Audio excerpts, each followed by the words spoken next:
Hello, do you know the subtraction number bonds for the number 11?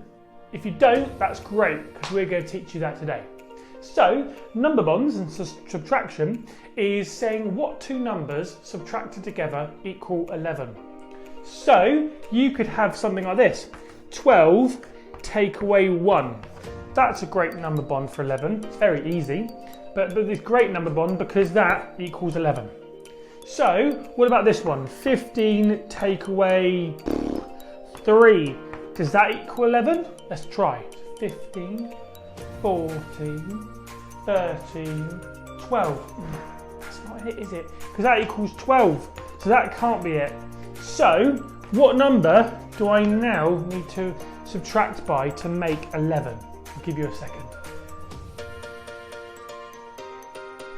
4, isn't it? Well done! Really good. So that would equal 11. And that is all you need to know. So think of combinations at home that also equal 11, like this. Use information, play the next game, and we'll see you in the next one. Bye!